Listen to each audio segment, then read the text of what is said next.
ঐক্যকে সংগঠিত করে যখন একটি নতুন ধারা রাজনৈতিক দল গঠনের ঘোষণা দিয়েছি, যখন আমরা ভোট করছি, তখন এই ভোটার দিন আমাদের স্বৈরাচার সরকারের গুন্ডা বাহিনী, ছাত্রলীগ, যুবলীগ সারা দেশে আমার ভাই বোনদের উপরে বিভিন্ন ধরনের হামলা করছে।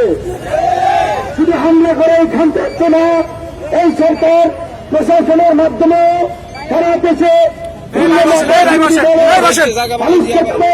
হয়রানি করছে। ছাত্র অধিকার পরিষদ, যুব অধিকার পরিষদ, শ্রমিক অধিকার পরিষদের নেতৃবৃন্দকে বিভিন্নভাবে হয়রানি করছে। গতকালকে রংপুর থানার রংপুর বিভাগের একজন অটো রিক্সা চালক, যিনি প্রতিবন্ধী, তিনি একজন পুলিশ সদস্যের গাড়ি চালাতেন। সেই পুলিশ সদস্য সেই প্রতিবন্ধী ভাইকে নির্মমভাবে খুন করেছে। সেই খুনের প্রতিবাদে যখন এলাকাবাসী বিক্ষোভে ফেটে পড়েছে, সেখানে আজকে ছাত্র যুব শ্রমিক অধিকার পরিষদের একটি প্রতিবাদী সমাবেশ ছিল।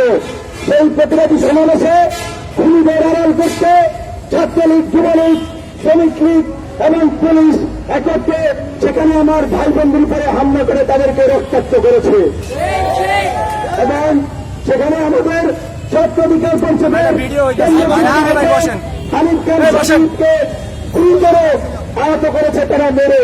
আমরা এই বর্তমান সরকারকে একটা কথা বলতে চাই, আজকের তরুণ সমাজকে আর হামলা মামলা অস্ত্রের ভয় দেখিয়ে দমন করে রাখতে পারবেন না।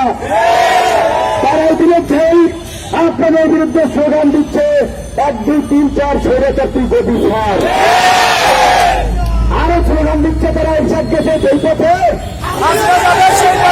আইব গেছে সেই পথে, সকল স্বৈরাচারকেই নির্মমভাবে পৃথিবীর ইতিহাসে বিদায় নিতে হয়েছে। আপনারা যদি বলে থাকেন ইলেকশন পুলিশ, সেনাবাহিনী, নির্বাচন কমিশন, সরকারি কর্মচারীরা আপনাদেরকে রক্ষা করবে, এটি ভুল ভাবছেন। আজকে জনগণ সংগঠিত হচ্ছে, প্রশাসনের ভাই বোনেরা জনগণের চোখের ভাষা, মুখের ভাষা বুঝতে পারছে। কাজে আমরা আপনাদেরকে বলতে চাই, আপনাদের আর সময় নাই, আপনাদেরকে বিদায় নিতে হবে।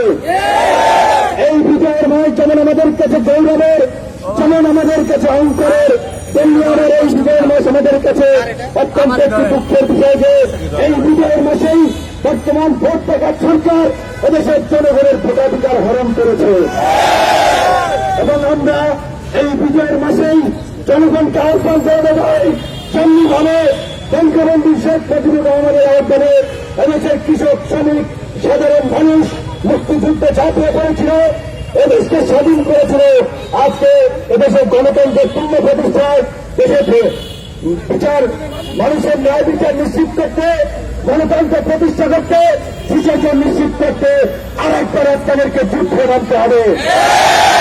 এই যুদ্ধ হবে অপশক্তির বিরুদ্ধে আমাদের মানব সমাজের যুদ্ধ। সকল ধরনের অপশক্তিকে পরাজিত করে মুক্তিযুদ্ধের চেতনার মূল মন্ত্র সাম্য, মানবিক মর্যাদা, সামাজিক সুবিচার, আমাদেরকে সেই সামাজিক সুবিচার নিশ্চিত করতে হবে। এই সরকার মুখে মুক্তিযুদ্ধের কথা বললে তারা এই সত্য মুক্তিযুদ্ধের চেতনাকে আঘাত করেছে, মুক্তিযুদ্ধের চেতনাকে বারবার ভুলণ্ঠিত করেছে। কাজে আজকের আমাদের এই মিছিল পরবর্তী সমাবেশে আজকে হয়তো কিছুক্ষণের জন্য প্রাণ যাতে আপনারা কষ্ট পেয়েছেন, তার জন্য আমরা আন্তরিকভাবে আপনাদের কাছে দুঃখ প্রকাশ করি। আমরা একটা কথা বলতে চাই, এখানে আমরা কেউ আমাদের আজকে ঢাকা শহর কিংবা এই পল্টনে এখানে মশাল মিছিল করে রাস্তাঘাট অবরোধ করে নাই। এদেশের 18 কোটি মানুষের অধিকার আদায়ের জন্য, এদেশের 18 কোটি মানুষকে নির্যাতন নিপীড়ন থেকে রক্ষা করার জন্য দেশে আজকে ভিন্নমত বিরোধী দলের উপরে যে অত্যাচার নির্যাতন চলছে, দেশের একজনের শাসন ব্যবস্থাকে পাকাপোক্ত করার জন্য আমরা সেই স্বৈর শাসনের বিরুদ্ধে কথা বলছি, আমরা সেই দুর্বৃত্তদের বিরুদ্ধে আন্দোলন করছি। আজকে প্রশাসনের কর্মকর্তাদের আমরা বারবার বলতে চাই, এই যে একজন প্রতিবন্ধী রিক্সা চালককে হত্যা করলে একজন পুলিশ সদস্য, এই দায় কেন আপনারা সমগ্র পুলিশের উপরে নেবেন? এসি প্রদীপের মতো কুলাঙ্গারের দায় কেন আপনারা পুলিশ বাহিনী নেবেন? এসি মাধ্যমের মতো কুলাঙ্গারের দায় কেন পুলিশ বাহিনী নেবেন? সুতরাং আপনাদের থেকে অনুরোধ করতে, আপনারা এই বিজয়ের মাসে আপনারা যে অঙ্গীকার করেছেন মুজিব বর্ষের অঙ্গীকার পুলিশের জনতার, আমরা আপনাদেরকে স্মরণ করে দিতে চাই আজকে পুলিশ কিন্তু আওয়ামী লীগের থেকে বাহিনী ফিরে পরিণত হয়েছে। আপনারা যদি প্রকৃতপক্ষেই জনতার পুলিশ হতে চান তাহলে আওয়ামী লীগের লাঠিয়াল বাহিনী হিসেবে নয়, জনগণের সেবক হিসেবে কাজ করুন। যেভাবে আমেরিকার সীমারেও না ধরে আমরা কোন রাজা রানীকে রক্ষা করার জন্য শপথ নেই নাই, আমরা আমেরিকার জনগণ তথা আমেরিকার সংবিধানকে সমুন্নত রাখার জন্য শপথ নিয়েছি। আমরা আজকে বাংলাদেশের পুলিশ, সেনাবাহিনী সহ সকল সরকারি কর্মকর্তা কর্মচারীদেরকে বলবো আপনারা একযোগে বলুন আমরা কোন ভোটার বিহীন অবৈধ স্বৈরাচার সরকারকে রক্ষা করব না।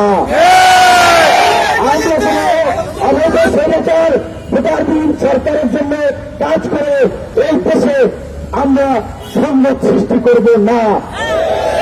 আপনারা যদি প্রকৃতপক্ষে প্রজাতন্ত্রের কর্মকর্তা কর্মচারী হয়ে থাকেন আজকে জনগণের পাশে এসে দাঁড়ান। এই সরকার ক্ষমতায় থাকার জন্য যে গুম খুন করছে এর বিরুদ্ধে আপনারা রুখে দাঁড়ান।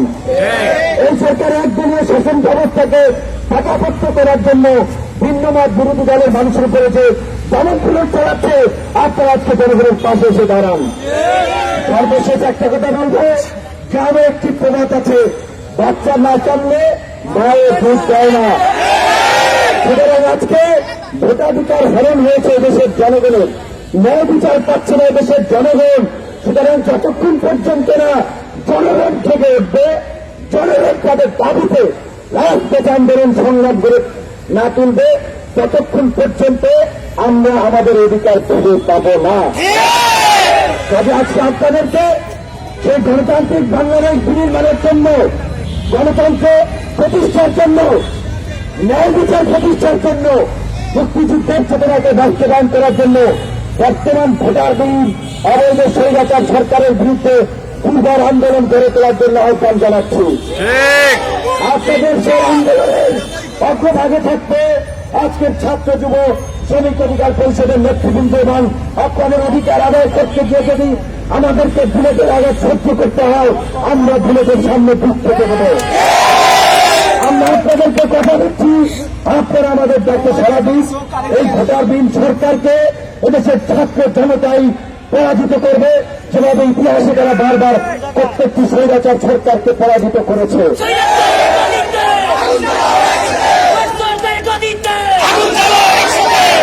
এবং সরকারের প্রতি একটা কথা বলতে চাই, আপনারা আমরা জানি ইতিমধ্যে ভীত সন্ত্রস্ত হয়ে গেছেন। সে কারণে কখনো হুজুরদের রাস্তায় নামিয়ে নানা ধরনের মিছিল তৈরি করার চেষ্টা করছেন, ভাস্কর্য নিয়ে নানা ধরনের নাটক তৈরি করছেন।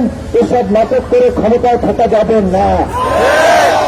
বঙ্গবন্ধু যেটা বলেছিল যে আমরা যখন মরতে শিখেছি আমাদেরকে দাবায় রাখতে পারবে না, আজকে যখন আপনাদের সাথে মিলেছি আমাদেরকে হামলা মামলা করে আমাদেরকে দাবায় রাখতে পারবে না। আমরা যে গণতন্ত্রের জন্য সংগ্রাম করছি সেই সংগ্রাম অব্যাহত থাকবে। যতই হামলা মামলা করে আমরা দ্বিগুণ শক্তি নিয়ে রাজপথে বারবার ফিরে আসবো। রংপুরের প্রতিবন্ধী অটোরিকশা চালক হত্যাকাণ্ডের সাথে সেই পুলিশ সদস্য জড়িত তাদেরকে প্রত্যাহার করতে হবে, অতি দ্রুত তার বিরুদ্ধে ব্যবস্থা নিতে হবে। এবং রংপুরে ছাত্র যুব শ্রমিক অধিকার পরিষদে নেতা কর্মীদের উপরে ছাত্রলীগ শ্রমিক লীগের যে কুলাঙ্কাররা হামলা চালিয়েছিল তাদের বিরুদ্ধে দৃষ্টান্তমূলক ব্যবস্থা নিতে হবে।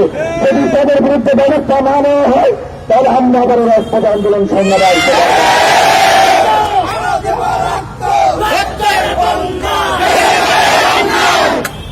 আপনাদেরকে সেই আন্দোলন সংগ্রামে সামিল হওয়ার আহ্বান জানিয়ে আজকের মধ্যে আমাদের এই মশাল মিছিল এবং সংক্ষিপ্ত বিক্ষোভ সমাবেশ শেষ করছি।